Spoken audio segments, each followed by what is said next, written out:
귀한 자리에 초대해 주셔서 감사합니다. 제가 이게 녹음기군요.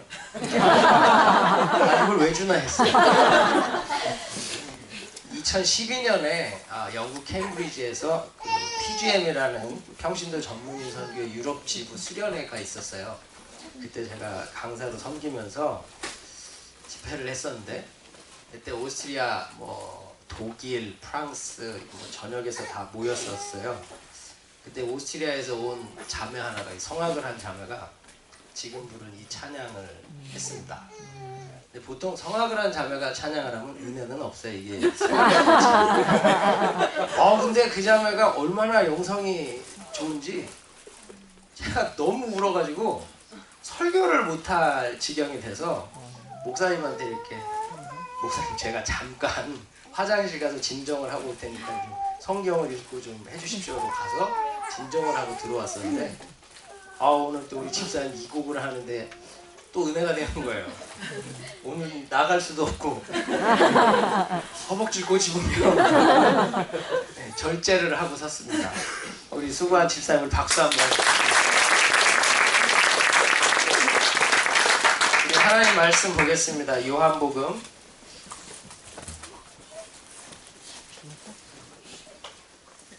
요한복음 1장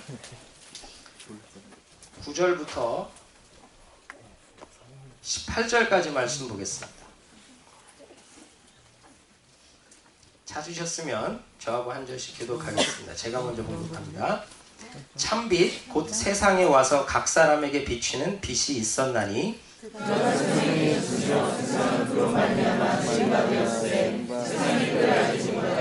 자기 땅에 오매 자기 백성이 영접지 아니하였으나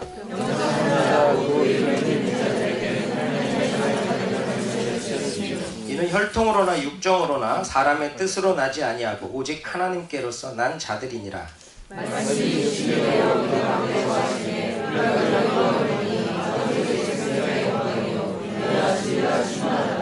요한이 그에 대하여 증거하여 외쳐 가로되 내가 전에 말하기를 내 뒤에 오시는 이가 나보다 앞선 것은 나보다 먼저 계심이니라 한 것이 이 사람을 가리킴이라 하니라. 율법은 모세로 말미암아 주신 것이요 은혜와 진리는 예수 그리스도로 말미암아 온 것이라.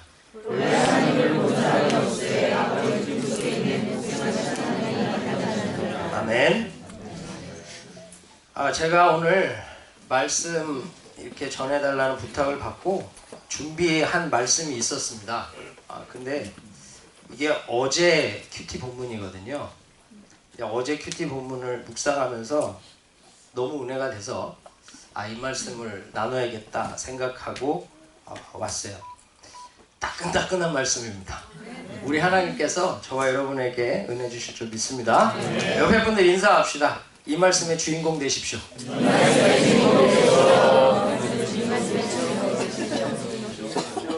요한복음 1장 1절부터 18절은 요한복음의 서론과 같아요. 그래서 1절부터 8절은 선지하신 로고스, 선지하신 말씀이신 예수를 설명하고 9절부터 13절은 그 로고스, 말씀에 대한, 말씀이신 예수에 대한 사람의 반응이 무엇인가, 그것을 설명하고요. 14절부터 18절까지는 이 로고스, 말씀이신 예수를 영접한 사람이 받을 은혜에 대해서 전하고 있는 겁니다. 그런데 전체적으로 보면 예수가 누구냐, 이걸 설명하고 있는 거예요. 그 예수가 누구냐면 빛이고 생명이라는 거죠. 그런데요, 저는 이 말씀 속에서 지금 요한복음을 강해를 하기에는 시간이 없고, 이 안에서 우리가 좀 뽑아서 우리 삶에 적용할 말씀을 좀 찾으면, 첫째는 빛이요 생명이신 예수를 인격적으로 알아가라는 거예요. 여러분, 오늘 이 10절 말씀에 보면 그가 세상에 계셨으며 세상은 그로 말미암아 지은 바 되었을 때 세상이 그를 알지 못했대요. 여기 알다라고 하는 이 단어는 관계를 맺어서 아는 걸 의미합니다. 히브리적 개념에서의 알다, 야다라고 하는 건 부부가 서로 알다라는 의미를 가져요. 부부가 잠자리를 할 만큼 서로를 알 수 있는 그 정도의 관계를 알다라고 하는 거거든요. 근데 지금 여기서 지금 예수가 이 세상을 지었고 우리가 사람이 그로 말미암아 지은 바 되었는데도 사람들은 그 예수를 알지 못했대요. 이 말이 대단히 중요합니다. 왜냐하면 우리가 예수를 알아야만 영접하는 거예요. 영접하는 자, 곧 그 이름을 믿는 자들에게는 하나님의 자녀가 되는 권세를 주셨다 그러는데 알아야 영접하는 거예요. 알지 못하니까 영접지 아니한다고 11절에 얘기하잖아요. 여기 계신 분들 중에 뭐 모태신앙도 계시겠지만 정말로 불신자로 있다가 예수를 알고 예수를 그리스도로 영접한 분들, 네. 그 알기 전에는 거부했단 말이에요. 그 예수를 아니까 받아들였다는 거죠. 여기 지금 예수를 그리스도로 영접 안 한 분 계세요? 없죠? 다 영접하셨어요. 근데 이제 우리는 그걸 넘어가는 알미라고 하는 걸 고민해야 된다는 거예요. 이 요한복음에서 말씀이 곧 예수 그리스도라 그랬죠. 그러므로 이 말씀이 예수 그리스도인데 이 말씀을 알아야 몰라요.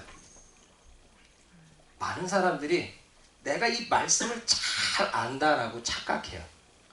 모태신앙 어려서부터 계속 주일학교부터 배워온 사람들, 신앙생활 오래 한 사람들, 그런 말씀을 내가 잘 안다고 생각하는데 어떤 경우에 보면 착각인 경우가 많아요.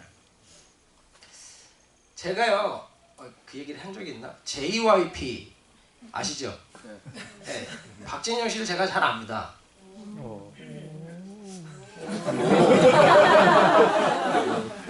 그 처음 데뷔했을 때 이렇게 CD들 이렇게 그땐 테이프지 뭐 CD하고 이런 거 갖고 와서 잘 부탁합니다 막 인사하고 그때 제가 섬기던 청년부 장로님이 음반업계에 아주 큰 그런 위치에 계셨기 때문에 그 장로님이 저희 괴물같이 생겼는데 춤은 잘 춰 뭐 이러고 그러셨어요. 지금의 JYP가 될 줄 알았으면 더 친해질 걸 그랬어요. 그 이수만 씨가 감리교 권사님이셨어요. 감리교는 이제 안수 집사가 아니라 권사인데 그래서 그분도 좀 압니다. 같이 기독 청년 프로젝트를 좀 하려고 계획을 하고 했었었는데 그래서 그 소속사에 있는 뭐 소녀시대 별로 못 믿는 듯한 친구인데 저보다 그 친구들이 왔으면 더 은혜가 될 걸 그렇죠? 아니 제가 잘 알아요. 믿어드릴게요. 근데 문제가 하나 있어. 그 사람들이 나를 몰라.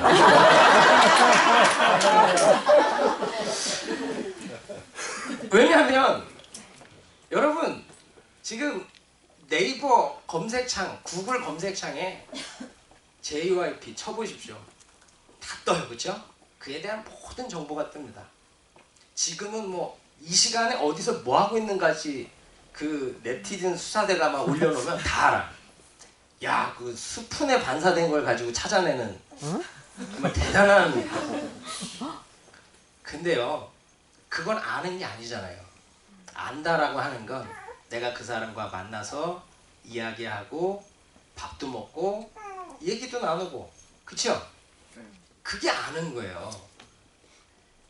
말씀도 똑같습니다. 내가 이 말씀을 안다고 하는데 말씀이신 예수는 난 너를 몰라. 그럴 때가 많다는 거예요.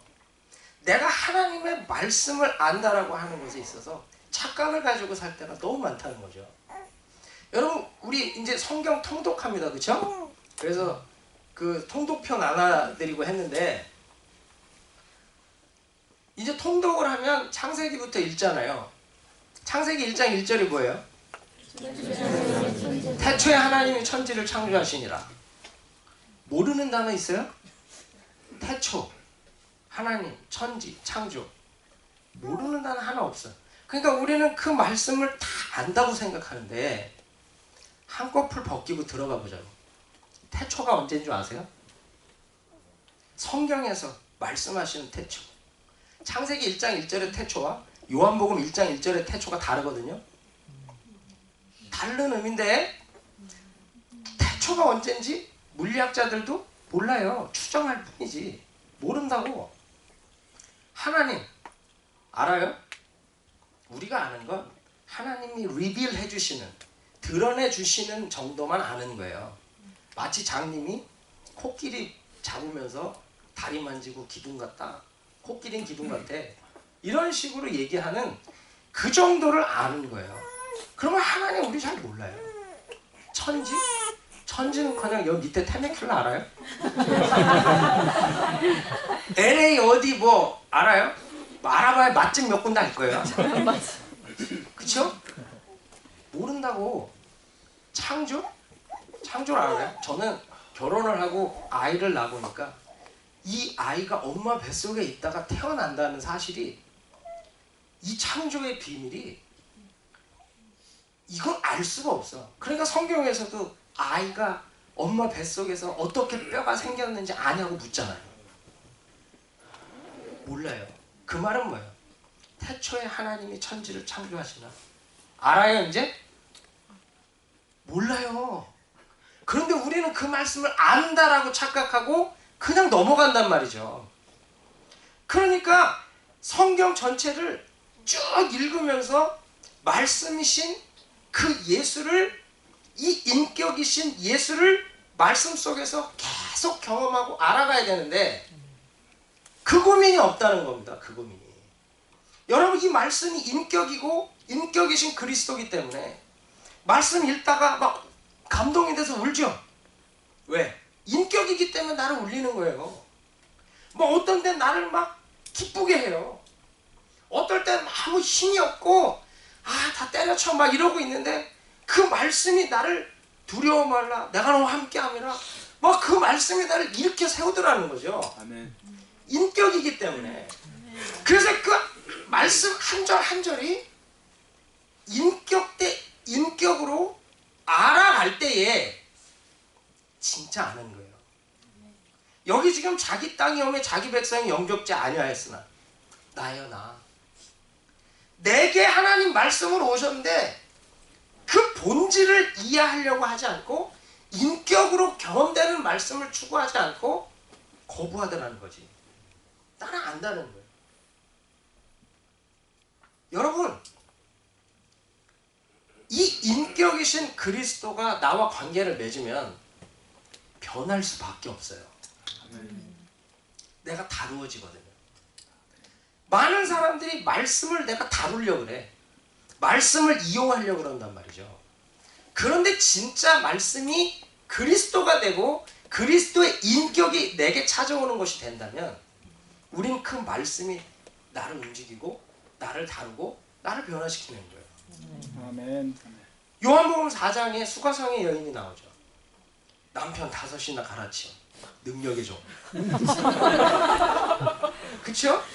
근데 인격이신 예수가 다가가서 그에게 인격으로 다가가셔서 관계를 맺으시니까 그는 물동이를 버려두고 마을로 들어가서 내가 메시아를 만났다고 증거하잖아요.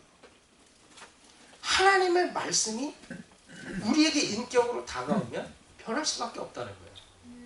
삭개오와 같이 돈을 밝히고 그 세리로 그 엄청난 부를 축적했어도 인격으로 다가가신 주님이 삭개오야 내려와, 내가 오늘 너희 집에 유하야겠다. 그랬더니 내려와서 어떻게? 내가 누구 것을 토색한 것이 있으면 4배나 갚겠대요. 바뀌더라는 거예요. 여러분, 정말로 그리스도를 알아간다고 하는 건 내가 다루어지는 겁니다. 그 말씀이 나를 움직이는 대로 순종해 가는 거예요. 그래서 내가 내 능력으로는 안 되지만 그리스도로 말미암아 어떨 때는 욱 하고 올라올 때 있잖아요. 욱. 한국 사람들은 다 이렇게 한 가닥씩 하시니까 욱 하고 막 올라와. 그때 주님이 참어라.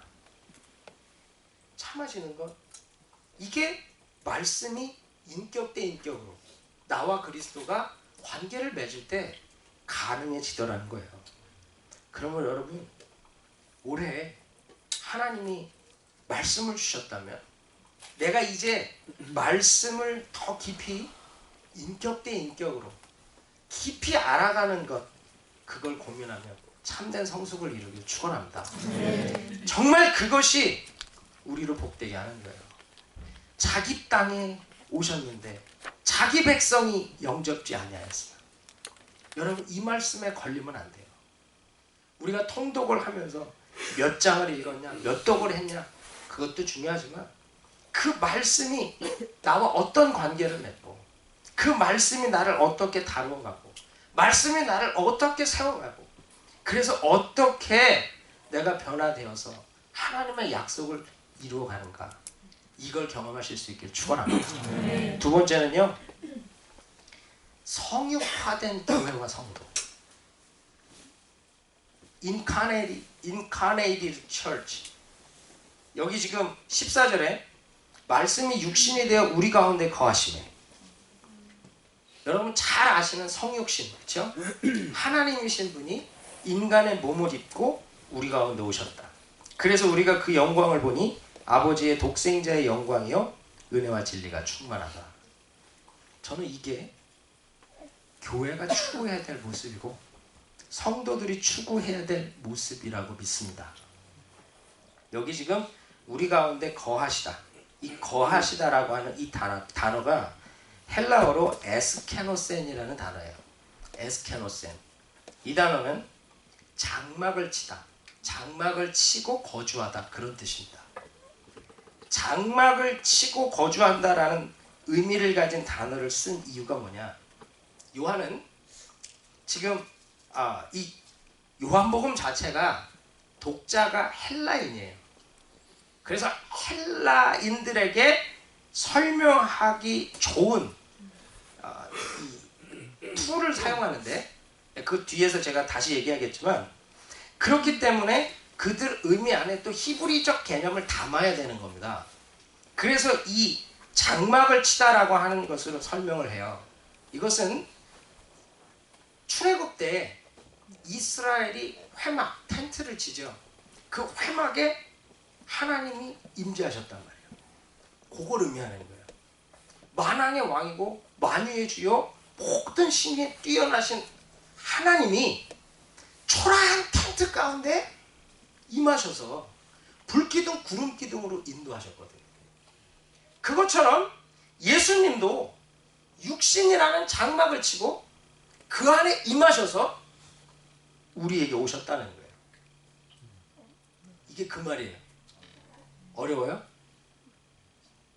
표정이 별로 안 좋은데.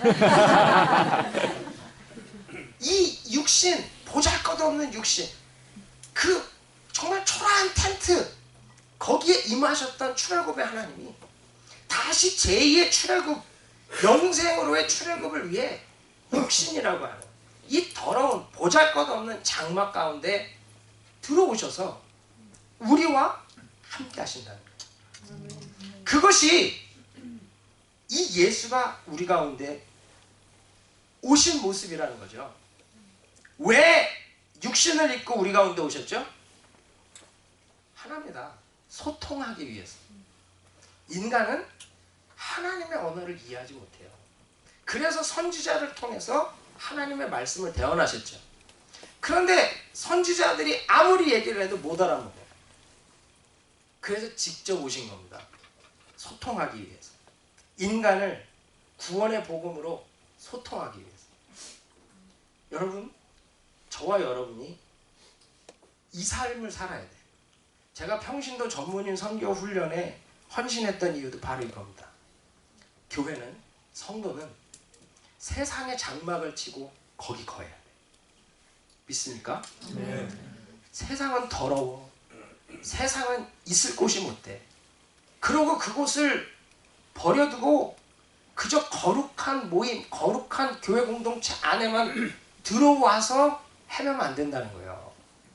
세상에 들어가서 주님이 낮고 낮은 곳으로 임하셨듯이 우리도 그 더러운 곳, 그러나 그것이 우리가 변화시켜야 될 사명지라는 거죠. 그래서 그 안에 들어가서 그들을 움직여내는 그 일을 하는 성육화된 교회, 성육화된 성도, 아멘. 인카네이션이라고 하는 걸 우리의 삶에 적용할 수 있는 그 일을 이루어야 된다는 겁니다. 코스타메사에 가면 그 갈보리 채플 있죠.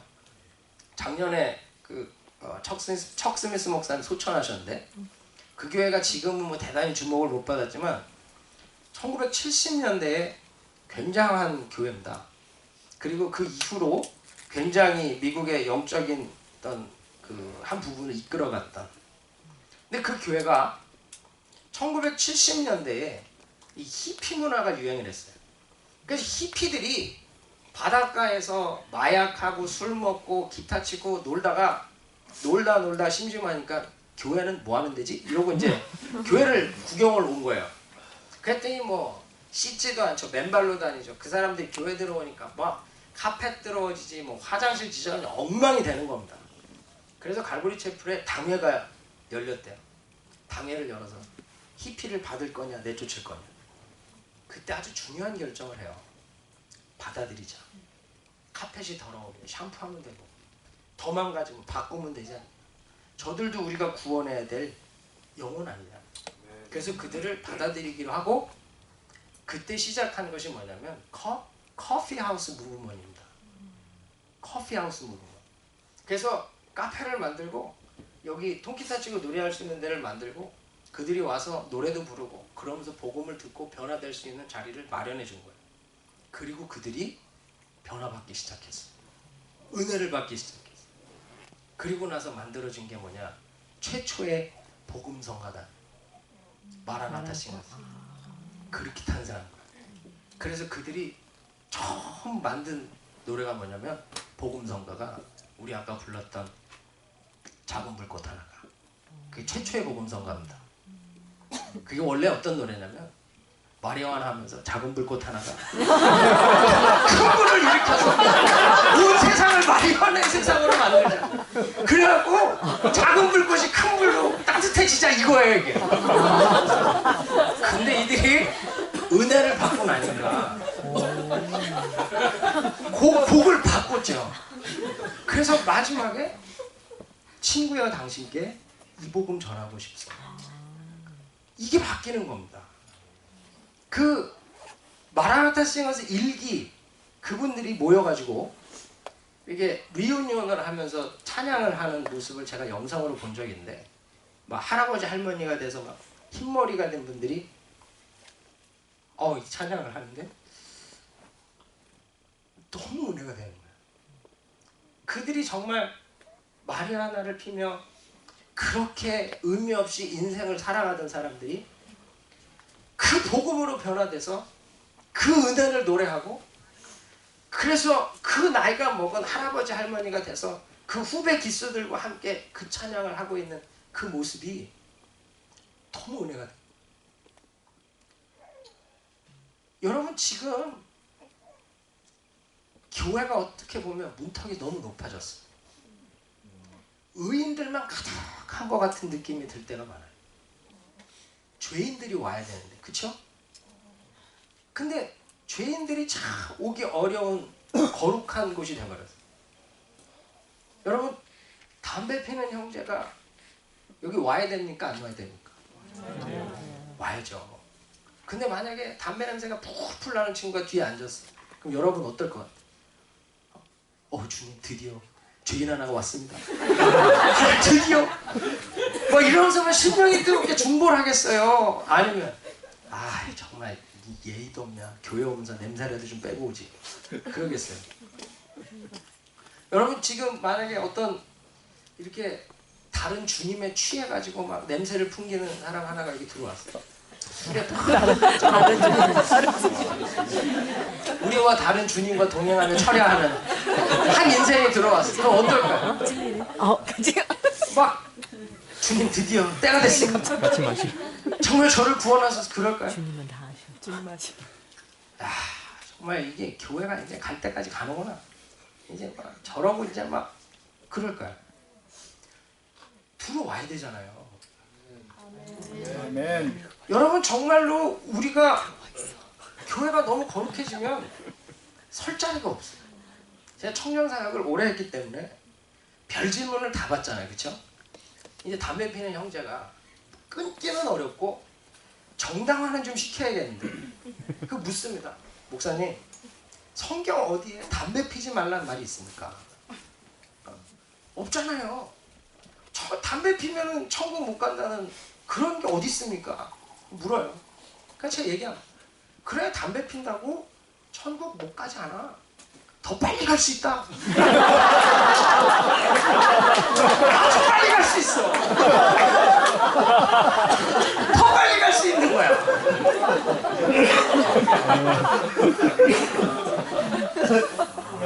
제가 그 모습을 옳다고 인정할 수는 없지만 그가 변화될 때까지 내가 기다리고 말씀으로, 기도로 동행해 줘야 될 거 아니에요. 아멘. 여러분, 지금 예수님은 낮고 낮은 곳에 오셔서 세리와 창기와 먹고 마시고 했는데 이 집 너무 교회가 거룩해져 가고 있어요. 그게 진짜 거룩하냐면 그것도 아니야. 내가 보기엔 다 죄인인데 혼자 거룩한 줄 착각해요. 여러분, 이 시대와 소통하기 위해서 우리 낮아져야 돼요. 그리고 이 시대를 이해해야 됩니다. 이 시대를. 왜 전화를 안 하고 문자를 보낼까? 여러분, 이런 거에 대한 이해를 가져야 된다는 거예요. 왜 이 아날로그적인 유익을 디지털 시대에 누리지 못하고 디지털에 밀리면서 왜 이 모든 이 복음의 능력이라는 게 약해져 가고 있나? 이런 것들을 좀 고민해야 된다는 거예요. 그 안에서 어떻게 소통할 수 있을까? 저는 설교도 정말 소통이라고 생각하거든요. 제가 아무리 헬라어와 히브리어에 능통해서 이 말씀을 잘 깨닫는다 해도 전하면서 여러분과 소통이 안 되면 의미가 없잖아요. 이게 들려져야 되거든. 말씀이 육신이 되어 우리 가운데 거하셨다. 이게 출애굽의 장막을 이 땅에 치는 거다. 그 육신의 장막에 주님이 오신 거다. So what? 그러므로 우리도 세상에 장막을 치고 그곳에 들어가서 현장을 변화시키는 하나님의 사람들이 돼야 된다는 거. 이게 중요한 거예요. 그래서 저는 지금 목사들이 많아지는 시대가 아니고 목사처럼 선교사처럼 사는 평신도들이 많아져야 되는 시대입니다. 왜냐하면 저는 1년 내내 가봐야 예수 안 믿는 사람 만나기가 힘들어요. 실제로 복음을 전하고 복음으로 전도하고 소통해야 될 건 여러분들이에요. 저는 그걸 잘 할 수 있도록 여러분을 훈련하는 사람이고, 아까 이 요한복음이 헬라인 독자에게 전한 복음이라고 그랬죠. 그래서 이 요한복음은 헬라인 독자들이 어떻게 하면 저를 알아들을 수 있을까라는 관점에서 기록된 거예요. 이 지금 요한복음은 예수님을 말씀으로 전하거든. 로고스로 전하거든요. 그 이유가 뭐냐면 헬라 철학 안에서의 로고스는 이성이고 신과 연결해주는 중재자라고 믿었어요. 그렇기 때문에 로고스? 그러면 헬라인들은 신과 인간을 연결하는 도구구나. 그걸 예수로 연결하는 거예요. 죄인된 인간을 하나님과 연결하는 도구로 예수를 로고스로 전하고 있다는 거죠. 그래서 이 요한복음을 보면요, 헬라적 이원론이 드러나요. 빛, 어둠. 이해되세요? 빛, 어둠. 둘로 나눈다는 거예요. 이 안에는 그런 식으로 전체가 헬라인 독자들이 이해하기 쉬운 언어로 되어 있다는 겁니다. 여러분 각자의 삶에서 비즈니스라고 하는 것을, 또 선생님은 학교에서 여러 일터에서 그거를 내가 어떻게 쉽게 이해하게끔 복음을 전할 수 있을까 고민해야 된다는 거죠. 제가 전에 있던 교회에서 그 군인들이 많이 왔어요. 한국에서 이렇게 위탁교육을. 육사, 해사, 봉사 뭐 이런 영광급 장교들이 오는데 해군에서 오신 집사님 한 분이 굉장히 뜨거웠어요. 제가 그분에게 그런 얘기했습니다. 배 타고 나가면 들어오질 못하잖아요, 그렇죠? 배에 있는 동안은 꼼짝없이 있어야 돼요. 그러다가 뭐 근무를 나가면 근무 나가서 2시간이든 4시간이든 맡은 시간은 꼼짝없이 있어야 돼. 그럼 복음을 전할 수 있는 기회가 있잖아요. 그때 어떻게 전할 거냐 고민해야 된다는 거죠. 자, 바다에서 뭐가 보이냐? 보이긴 뭐가 보여? 아무것도 안 보이지. 인생이 이런 거야. 인생이 이런 거야. 어디로 가야 될지 몰라. 여러분 2015년 새해를 기대하지만 어디로 가야 될지 사실 모르잖아요. 미지의 길을 가는 거예요. 거기다가 파도가 막 쳐보십시오. 인생은 또 저런 거야. 네가 넘어야 될 파도가 저렇게 험하다. 저렇게 많다. 근데 우리 배가 목적지를 정확히 갈 수 있겠냐? 갈 수 있죠. 왜 그러냐? 나침판과 지도가 있으니까. 그쵸? 맞다. 우리 인생도 나침판과 지도가 있어야 된다. 우리에게 갈 길을 보여주시는 게 뭐냐? 성경이라는 지도다. 이 성경이라는 지도와 성령이라는 나침판을 가지고 내가 가야 할 그 본향을 향해서 가면 나는 틀리지 않고 그 길을 가는구나. 그럼 해군이 이해가 쉬울까요? 어려울까요? 쉬워요. 근데 이걸 자꾸 사형리로만 해가지고 하나님은 놀라운 계획을 가지고 계십니다. 인간은 죄인입니다. 요즘 이게 안 들린다는 거예요. 내가 삶에서 이해되기 쉬운 언어를 가지고 소통할 수 있는 것을 고민하십시오. 이게 인카네이션이에요. 복음으로 소통하는. 여러분 이 자녀가 있는 분들은 자녀와 내가 참 가깝고도 먼 사이라는 걸 느끼시는 분이 있을 거예요. 왜 그런지 압니까? 소통이 안 되거든요. 소통이 안 돼. 부부끼리도 참 한 침대를 쓰면서 너무 먼. 왜? 소통이 안 되면 그럴 수 있어요. 그 소통하는 것, 그게 선교입니다. 제가 공부했던 플러신 학교는 문화와 문화 사이를 연결하는 걸 선교라고 봐요. 그래서 예전에는 선교 학부를 스쿨 오브 월드 미션이라고 그랬는데 지금은 스쿨 오브 인터컬처럴 스터디스라고 표현해요. 인터컬처를 공부한다는 거죠. 왜? 달라요. 남자와 여자가 너무 다르고 여자끼리는 같은 줄 알았거든. 아니 시어머니의 언어와 며느리의 언어가 전혀 다르다. 전혀 다른 거예요. 전혀 달라. 그래서 남녀만이 선교지가 아니라 제너레이션 투 제너레이션. 이게 선교지예요. 서로 그 부분에 있어서 어떻게 소통할 수 있을까? 이 고민을 할 때에 진짜 인카네이션이 되는 거예요.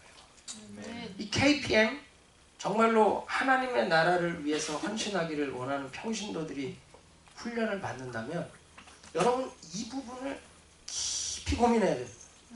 내가 어떻게 소통할 것이냐. 사장은 종업원과 어떻게 소통할 수 있느냐. 왜? 사장의 언어와 종업원의 언어가 달라요. 그게 소통이 안 된다고. 사장은 아니 직원들이 도대체 왜 이러지? 직원들은 도대체 우리 사장은 왜 저러지? 서로 그러고 있다고요. 왜? 언어가 다르거든. 요즘 한국에서 뭐 미생인가 뭐 드라마가 떠갖고 전부 자기가 미생이라고 그러더라고요. 다 미생이죠 우리는. 완생을 향해서 가는 거지만 여러분 정말 이 고민을 하셔야 됩니다. 어떻게 소통할 것인가. 교회에 오는 새 가족들 어떻게 정착시킬까.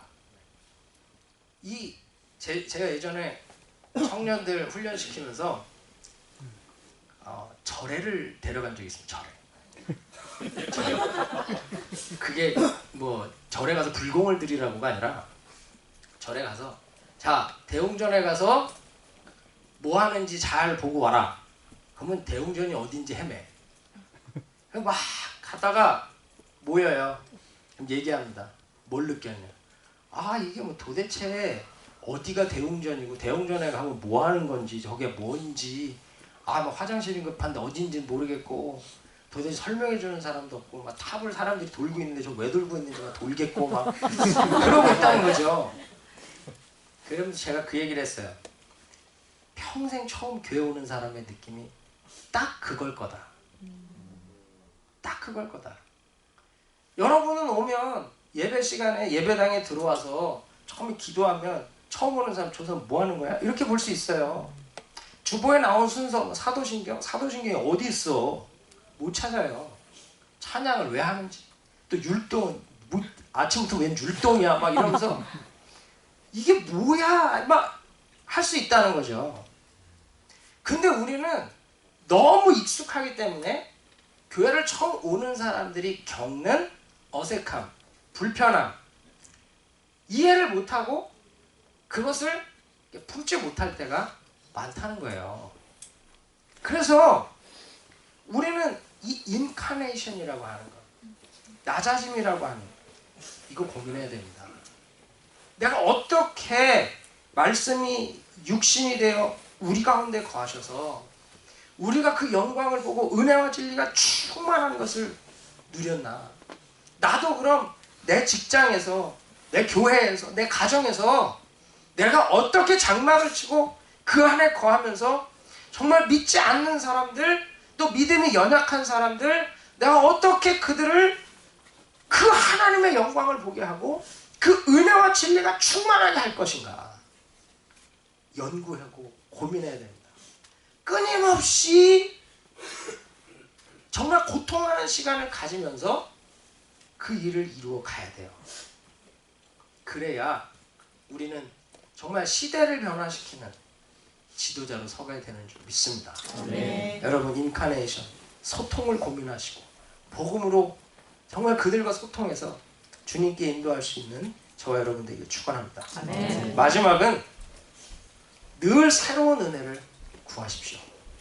여기 지금 16절에 보면 우리가 다 그의 충만한 데서 받으니 은혜 위에 은혜로다.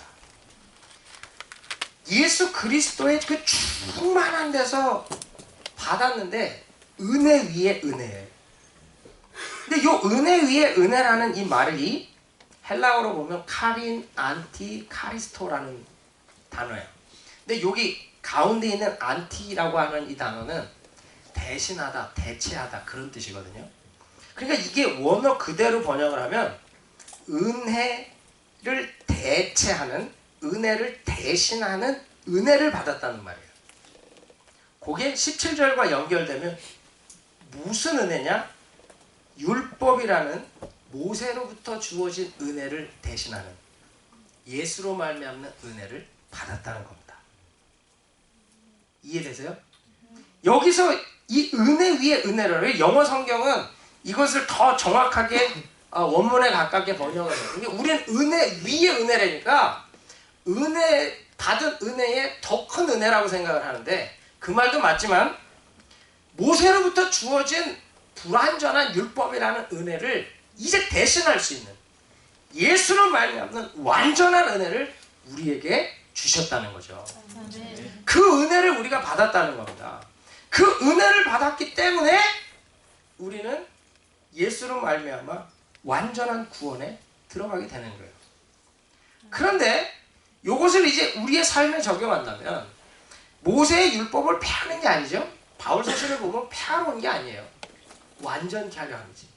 그렇기 때문에 우리는 모세의 율법도 지키면서 그것을 넘어서는 대신하는 예수의 은혜로 충만해져야 되는데 이것을 우리의 삶에 적용한다는 건 어제의 은혜를 대체할 수 있는 오늘의 은혜가 있어야 된다는 거예요. 믿습니까? 오늘의 은혜를 대신할 수 있는 내일의 은혜가 있어야 된다는 거예요. 신앙생활 오래 하면요 늘 왕년에 뭐 얘기해. 내가 옛날에는 이랬는데 어쩌라고. 그쵸? 내가 옛날에는 뭐 엄청난 문제, 뭐 엄청난 시련, 주님 붙들고 막 믿음으로 금식하면서 귀신 쫓아가면서 귀신이 하지도 않았는데 나 안 했는데 억울하다 막 이러면서 막 그래도 막 그냥 믿음으로 막 이기고 나갔는데 오늘 그거에 10분의 1도 안 되는 어려움이 왔어요. 근데 감당이 안 돼. 이거 못하겠어. 그런 경험 없어요? 우리끼리 솔직히 얘기하잖아. 다 있다고요. 저도 그래, 저도. 이 예전에 경험했던 그 은혜가 그렇지. 나 그때도 그랬는데 오늘 이 정도야. 그리고 그 은혜를 대체할 수 있는 또 다른 은혜를 경험하는 사람은 이걸 딛고 일어서는데 그러지 못한 사람 못해요.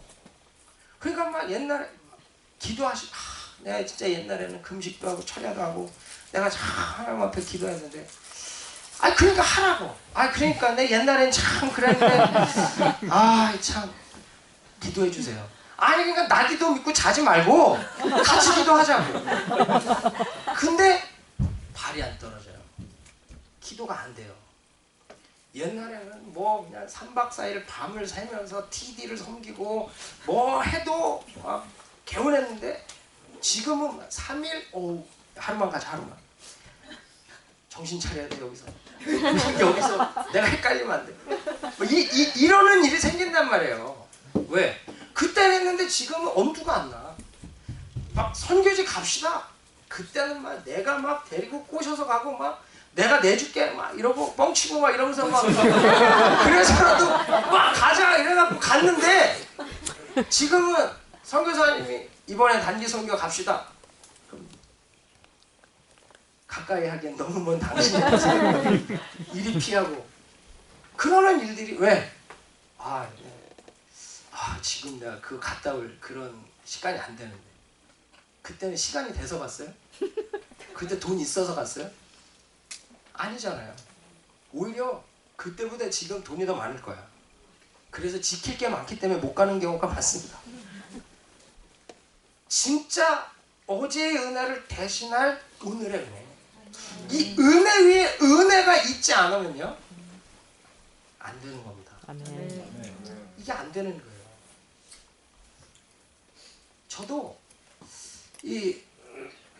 아직도 젊은데도 막 연말 연초에 일이 막 너무 많아갖고 그룹이 처음에 하나 맞고 들어왔다가 둘 되고 박윤선 목사님 가시면서 그 인카운터국 맡으라 그러고 오영상 목사님 가시면서 가정계 지원을 맡으라 갑자기 막 이게 일이 많아진 데다 인수인계 받아야지 연말 결산해야지 또 보고서 내라 그러죠. 목사님은 내년 사역 계획하라 그러죠. 목이 잠기더라고요 막. 근데 옛날에는 제가 막 그러면 밤을 새서 막 기도하면서 주여 막 믿습니다 막 계획을 위에서부터 짰다 밑에서부터 짰다 막 별의별 일을 다 해서 막 했는데 요즘은 소파에 앉아서 이걸 어떡하지? 이거 어떡하지? 되겠지 뭐. 누구 시킬까? 주여 내가 여기 싸우니 쟤를 보내줘서 막 별 생각이 막 다 들어오는 거예요. 내가 왜 이러지? 사실 제가 어제 큐티 하다가 깊이 회개를 했습니다. 옛날에 누가 나보다 기도를 더 많이 한다 그러면 이 거룩한 시기가 나가지고 내가 그 사람보다 5분이라도 내가 더 기도하려고 막 그랬거든요. 누가 성경을 나보다 더 많이 보고 누가 나보다 말씀을 더 깊이 안다 그러면 그게 막 속이 상해가지고 막 그랬어요. 근데 어느 순간인가부터 역시 젊을 때 기도해야지 힘들어서 이게 금식 이게 몸에 해로워 막 이러면서 막 점점 이상해지는 거예요. 그러면서 나타나는 현상이 뭐냐, 이 영성이 약해집니다. 제가 몇 년 전까지만 해도 제가 살벌했습니다. 검증이 안 되니까 휴스턴 순복음교회 집회 초청을 받아서 3년 전에 갔었는데 말씀 전하면 안수 기도를 하러 내려갔는데 그냥 걸어가는데 불이 내려 쓰러지더라고요. 이거 기도를 할 그거 없을 만큼 막 진짜예요. 그 교회가 난리가 났어요. 밤 10시까지 기도하면은 다 아는 교회 가면 새벽 2시까지 막 그러고 막 TD 인도할 때 너무 피곤해갖고 이렇게 집사님 한 분이 이렇게 어깨를 주물러 주는데 어깨를 주물러 주다가 쓰러졌어요. 성령에 취해서. 제가 걸어가 오지 말라고 막 다들 벽에만 붙고 막.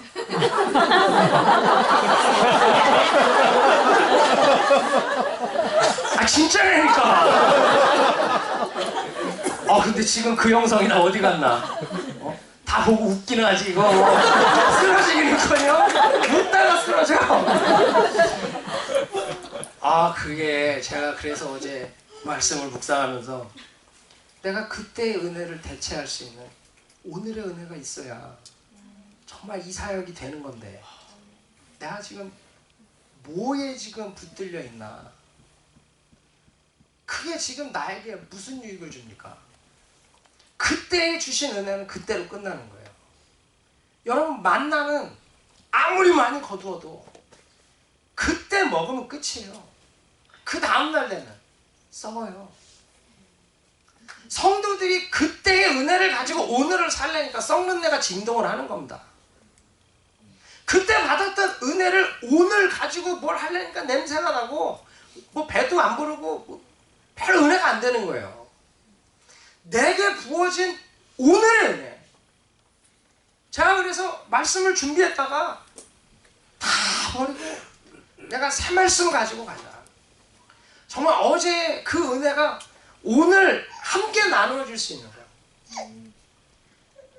여기 계신 분들 중에 우리 강장로님하고 예전에 큰 은혜를 받으셨던 분들 여기 여럿 있죠? 그때는 이랬는데 그 많은 이야기가 있어. 오늘 어떠냐? 오늘 내가 다시 그 뜨거움을 가지고 그래 한번 해보자. 내가 다시 그 일을 해보자. 이럴 수 있어요? 아멘. 저는 김광식 목사님과 함께 선교했던 그때의 은혜, 그걸 대체할 수 있는 오늘의 은혜가 있어야 된다고 믿습니다. 아멘. 자, 뒤에서 말씀을 잠깐 들었지만 계속 그 말씀 하시는 거예요. 정말 계속 그때 일이 오늘 이어져서 내일 더 발전하는 것, 그것을 해가려면 은혜가 있어요. 아멘. 어제를 대체할 수 있는 오늘의 은혜가 있어야 정말 하나님의 영광을 드러내며 갈 수 있는 겁니다. 아멘. 우리 은혜교회 건축하면서 얼마나 많은 간증이 있고 은혜가 있어요. 정말 그때 기도하면서 하나님이 베풀어 주신 은혜들 무수히 많죠. 근데 그게 오늘 또 대체할 수 있는 은혜가 있어야 우리는 또 다른 역사를 만들어 가는 거예요. 저는 그 역사를 만들어 갔으면 좋겠어요. 여러분 중에 정말 100만 불 그냥 뭐 제가 하겠습니다 하는 분들이 그냥 쏟아져 나올 수 있길 축원합니다. 아멘. 이 은혜가 없으면 강단에서 저는 여러분들이 축복받기 원합니다. 그러면 또 헌금 얘기냐? 정말 이 교회는 돈 얘기 무지하게 한다. 은혜가 없으면 그렇게 돼요. 그런데 은혜가 있어요. 내 장로님 때 제 마음에 막 뭉클했다. 정말 그걸 붙들고 집에 가서 통곡하는 그 사람이 정말 모여서 교회가 세워지는 거예요. 아멘. 아멘. 여러분 지금 이 은혜를 구하십시오. 아멘. 내가 예수님 알고 싶은 거, 인격 대 인격으로 만나고 싶은 거, 그런 마음이 없는 사람이 어디 있어? 그러나 그것을 해보려고 하는 사람은 많잖아요. 인카네이션. 야, 그래, 목사님 얘기 들어보니까 그게 맞는 건데 그걸 내가 어떻게 해야지? 그러고 끝나는 사람이 있고, 그거를 위해서 찾아 헤매고 연구하고 정말 묻고 헤매이는 사람 별로 없어요. 진짜 그 은혜가 우리를 채워가는 그 새 은혜가 있는 사람만이 그 일을 하는 겁니다. 저는 여러분들 그 일 이루어 가질 수 있기를 축원합니다. 아멘. 축원합니다. 아멘. 그래서 은혜를 대체하는 모세의 율법, 그걸 대체하는 예수의 은혜가 우리에게 왔듯이 이제 그 예수를 우리가 완전히 누리고 있다면 어제의 은혜를 대체할 수 있는 오늘의 은혜, 그 은혜 위에 은혜 가지고 2025년 사시고 그 하나님의 영광을 보는 저와 여러분들에게 축원합니다. 아멘. 말씀 맺겠습니다. 여러분, 우리는 예수를 진짜 알아가야 돼요. 깊이 알아가야 돼요. 아멘. 그냥 겉핥기식으로가 아니라 인격 대 인격으로 알아가야 돼요. 그 안에서 말씀이 나를 다루어가고 나를 움직여가면 능력 있는 사람이 되는 거예요. 아멘. 여러분, 인카네이션을 고민하십시오. 가정에서도 내가 어떻게 인카네이션을 해서 가족들과 소통할 건가? 복음으로 소통하고 하나님께 인도하는 사람이 될 건가? 교회에서도 내가 어떻게 인카네이션해서 어떻게 소통하고 어떻게 세워주고 어떻게 이끌어갈 건가? 내가 정말 직장에서 사업장에서 어떻게 인카네이션이 돼서 복음으로 소통하고 세워낼 건가? 고민할 수 있길 축원합니다. 아멘. 그러기 위해서 우리 은혜 위에 은혜, 어제의 은혜를 대체할 수 있는 오늘의 은혜, 오늘의 은혜를 대체할 수 있는 내일의 은혜가 필요한 거예요. 2015년 그렇게 날마다 새로운 은혜 가지고 하나님께 영광 돌리고 또 놀라운 일을 이루는 귀한 종들 되기를 축원합니다. 아멘. 기도하겠습니다. 우리 같이 한번 통성으로 기도하실 때에 여러분, 마지막 집회 또 마지막 시간입니다. 우리 하나님 앞에 한번 간절히 부르짖고 기도했으면 좋겠어요. 2014년은 이미 지나간 거예요. 우리에게 2015년이 주어진 겁니다. 주어진 2015년, 이제 어떻게 우리의 삶을 영광스럽게 살아갈 것인가? 예수 더 깊이 알기 원합니다. 말씀 더 깊이 알기 원합니다. 정말 성육신을 통해 세상과 소통하는, 세상에 장막치고 변화시키는 하나님의 거룩한 선교사적 삶을 살기 원합니다. 참으로 하나님 은혜 위에 은혜, 어제의 은혜를 대체할 수 있는 오늘의 은혜, 날마다 새로운 은혜 주셔서 2015년 주의 영광을 보기 원합니다. 우리 주여 부르짖고 기도합니다.